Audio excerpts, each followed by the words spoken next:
ರಾಷ್ಟ್ರ ರಾಜಧಾನಿ ದೆಹಲಿ ಸೇರಿದಂತೆ ಉತ್ತರ ಭಾರತ ಪ್ರವಾಹದಿಂದ ತತ್ತರಿಸಿದೆ. ಸೇನಾಪಡೆಗಳು ಏರ್ ಫೋರ್ಸ್ ಹೆಲಿಕಾಪ್ಟರ್ಗಳನ್ನು ಬಳಸಿಕೊಂಡು ರಕ್ಷಣಾ ಕಾರ್ಯಾಚರಣೆ ಮಾಡಲಾಗ್ತಾ ಇದೆ.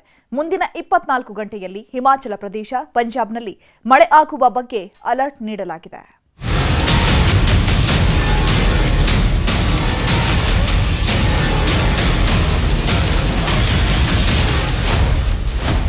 ರಣಮಳೆ ಪ್ರವಾಹಕ್ಕೆ ತತ್ತರಿಸಿದ ಉತ್ತರ ಭಾರತ. ದೆಹಲಿ ಸೇರಿದಂತೆ ಹಲವು ರಾಜ್ಯಗಳಲ್ಲಿ ತಲ್ಲಣ.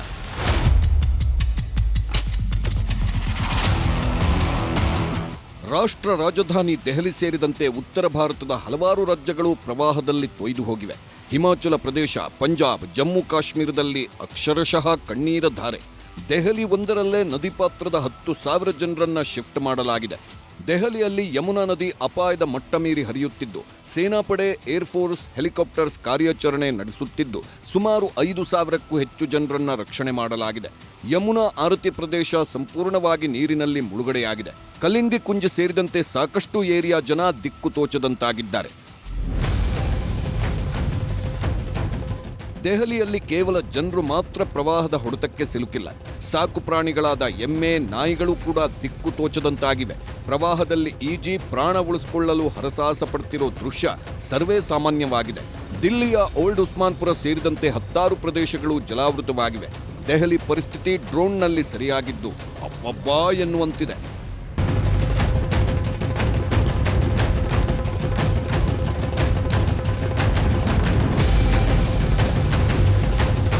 ದೆಹಲಿಯ ಮೊನೆಸ್ಟ್ರಿ ಮಾರ್ಕೆಟ್ ಸಂಪೂರ್ಣವಾಗಿ ಯಮುನಾ ನದಿ ನೀರಿನಿಂದ ತುಂಬಿದೆ.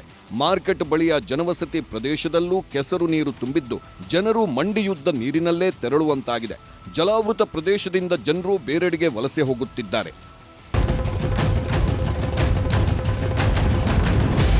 ಯಮುನೆ ರೌದ್ರಾವತಾರ ತಾಳಿದ್ದು, ನದಿ ಪಾತ್ರದಲ್ಲಿ ಸಿಕ್ಕಿದ್ದೆಲ್ಲವನ್ನೂ ಸ್ವಾಹ ಮಾಡಿಕೊಂಡು ಹೋಗ್ತಿದ್ದಾಳೆ. ಹರಿಯಾಣದ ಯಮುನಾ ನಗರದಲ್ಲಿರುವ ಹತ್ನಿಕುಂಡ್ ಬ್ಯಾರೇಜ್ ರೀಓಪನ್ ಮಾಡಲಾಗಿದ್ದು, ನದಿಗೆ ಅಪಾರ ಪ್ರಮಾಣದ ನೀರು ಬಿಡಲಾಗಿದೆ. ಹೀಗಾಗಿ ದೆಹಲಿಗೆ ಮತ್ತಷ್ಟು ಸಂಕಷ್ಟ ಎದುರಾಗುವ ಸಾಧ್ಯತೆ ಹೆಚ್ಚಿದೆ.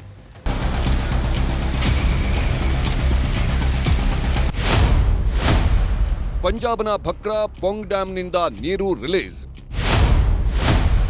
ಹಿಮಾಚಲದಲ್ಲಿ ಭಾರೀ ಮಳೆ, ಪಂಜಾಬ್ಗೆ ಎಫೆಕ್ಟ್. ಹಿಮಾಚಲ ಪ್ರದೇಶದಲ್ಲಿ ಮೇಘಸ್ಫೋಟವೇ ಸಂಭವಿಸಿದ್ದು, ಹಿಮಾಚಲ ಎಫೆಕ್ಟ್ ಪಂಜಾಬ್ ಮೇಲೆ ತಟ್ಟಿದೆ.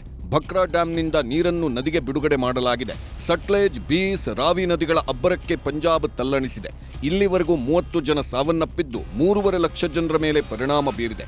ನೆರೆಯಿಂದ ರಕ್ಷಣೆ ಪಡೆಯಲು ನದಿಗೆ ಮರಳಿನ ಮೂಟೆ ಇಡಲಾಗಿದೆ. ಮಧ್ಯಪ್ರದೇಶದ ಗ್ವಾಲಿಯರ್ನಲ್ಲೂ ಪ್ರವಾಹದಿಂದ ಊರೂರೇ ಮುಳುಗಡೆಯಾಗಿದೆ.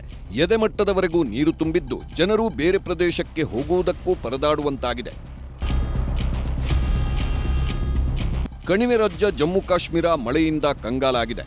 ಅಖ್ನೂರ್ ಪ್ರದೇಶದಲ್ಲಿ ಪ್ರವಾಹದಿಂದ ತತ್ತರಿಸಿದ ಜನರನ್ನ ಭಾರತೀಯ ಸೇನೆ ಹಾಗೂ NDRF ರಕ್ಷಣಾ ಕಾರ್ಯಾಚರಣೆ ಮಾಡಿದ್ದು, ಮನೆ, ಮಠ ಎಲ್ಲವೂ ಸರ್ವನಾಶವಾಗಿವೆ. ಛತ್ತೀಸ್ಗಢದ ಸುಕಮಾ ಜಿಲ್ಲೆಯ ಬಲರಾಂಪುರ ಭಾಗದಲ್ಲಿ ಡ್ಯಾಂನಿಂದ ಹರಿದ ನೀರು ಅನಾಹುತವನ್ನೇ ಸೃಷ್ಟಿಸಿದೆ. ಇಡೀ ಗ್ರಾಮವೇ ನಾಮಾವಶೇಷವಾಗಿದ್ದು, 4 ಸಾವನ್ನಪ್ಪಿದ್ದಾರೆ.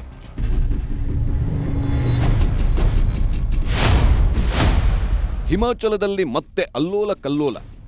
ಹಿಮಾಚಲ ಪ್ರದೇಶದ ಮಂಡಿ ಜಿಲ್ಲೆಯಲ್ಲಿ ಮತ್ತೆ ಮೇಘಸ್ಫೋಟ ಸಂಭವಿಸಿದೆ. ಜಂಗಂಬಾಗ್ನಲ್ಲಿ 2 ಮನೆಗಳ ಮೇಲೆ ಗುಡ್ಡ ಕುಸಿತವಾಗಿದ್ದು, ಒಂದೇ ಕುಟುಂಬದ 4 ಸೇರಿ 6 ಜನ ಸಾವನ್ನಪ್ಪಿದ್ದಾರೆ. ಮತ್ತೊಂದೆಡೆ ಶಿಮ್ಲಾದಲ್ಲಿ ಸಿಎಂ ನಿವಾಸದ ಬಳಿಯೇ ಗುಡ್ಡ ಕುಸಿತವಾಗಿದೆ. ಉತ್ತರಾಖಂಡ್ನಲ್ಲೂ ರಣಮಳೆ ಆರ್ಭಟಿಸುತ್ತಿದ್ದು, ಕಂಡಲ್ಲಿ ಗುಡ್ಡಗಳು ಕುಸಿಯುತ್ತಿವೆ. Bureau report, news 18.